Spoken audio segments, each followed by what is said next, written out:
Sir okay sir. ఓకేనా?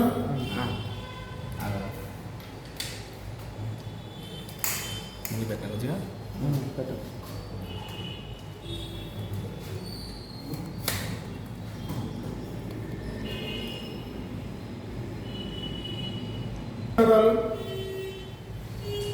ఈ రోజున రేపు 12వ తేదీ నాటికి చంద్రబాబు గారు ముఖ్యమంత్రి సంవత్సరం నిండుతున్నటువంటి సందర్భంగా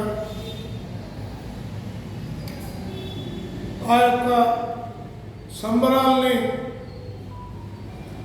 అంబరాన్ని నింపే పద్ధతుల్లో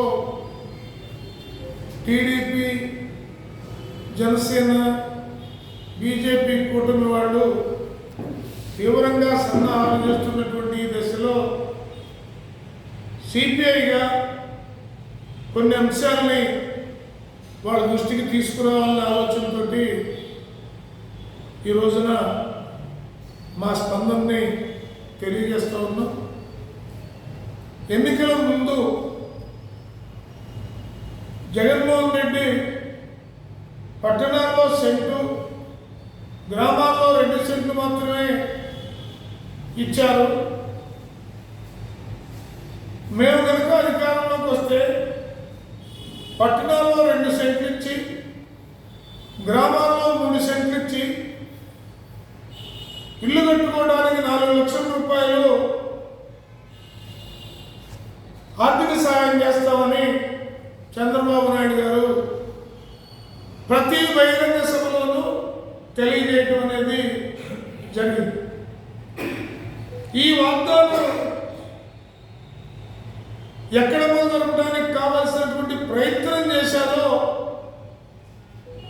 ఈ సంవత్సర పాలన సందర్భంగా జరిగేటటువంటి సభల్లో ఎన్డీఏ ప్రభుత్వం చెప్పాలని డిమాండ్ చేస్తూ ఉన్నాం. అలాగే ఇవాళ రైతులు, వ్యవసాయ కార్మికులు, కౌలు రైతులు తీవ్రమైనటువంటి ఆందోళనలో ఏ పంటకి గిట్టుబాటు ధర రానటువంటి దుర్మార్గంగా ఇవాళ రైతు వ్యతిరేక వ్యవస్థ దళారీల చేతుల్లో ఉండి నడుస్తూ ఉంటే చంద్రబాబు నాయుడు ప్రభుత్వం ప్రేక్షక పాత్ర వహిస్తూ ఉంది తప్ప దానిపైన యాక్షన్ తీసుకొని కనీసం అన్నం పెట్టే రైతులని ఇబ్బంది పడకుండా చూడాలనేటటువంటి వైపును కూడా ఆలోచన చేయకపోవడం దారుణం. ఎన్నికల బహిరంగ సభల్లో తాము అధికారంలోకి వస్తే 20,000 ముందస్తు పెట్టుబడిగా ఇస్తామని చెప్పినటువంటి ఎన్డీఏ ముఖ్యమంత్రి గారు అధికారంలోకి వచ్చి సంవత్సరం నడుస్తున్న రైతులకు ఇస్తామన్నటువంటి 20,000 ముందస్తు పెట్టుబడి ఇచ్చారా అని సిపిఐగా మేము ప్రశ్నిస్తూ ఉన్నాం. అలాగే మహిళలకి ఉచిత బస్సు ఇస్తామన్నారు. ఎప్పటి నుంచి ఇస్తారంటే రకరకాలుగా చెప్పుకుంటూ పోతా ఉన్నారు, దాటవేస్తూ ఉన్నారు. దాని మీద కూడా స్పష్టత ఇవ్వాలని డిమాండ్ చేస్తూ ఉన్నాం. అలాగే బీసీ మహిళలకి ప్రతి నెల 1,500 వాళ్ళ అకౌంట్లో చేస్తామని చంద్రబాబు గారు స్వయాన ప్రతి బహిరంగ సభలో చెబితే ఆయన మాటలు నమ్మి బీసీ మహిళలు మొత్తం కూడా ఓట్లు వేయడం అనేది జరిగింది. ఆ వాగ్దానం కూడా అటకెక్కింది.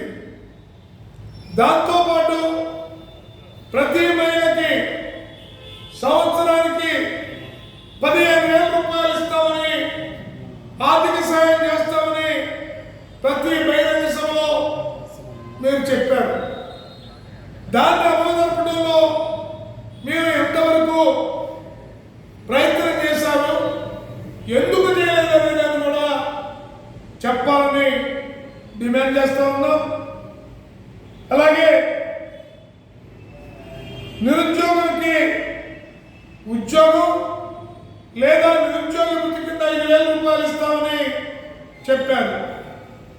ఇప్పుడు దాకా జాబ్ గ్యారెంటీ లేదు, జాబులు లేవు. నెల నెల నిరుద్యోగ వృత్తి ఇస్తామన్నటువంటిది అటకెక్కి కూర్చోండి.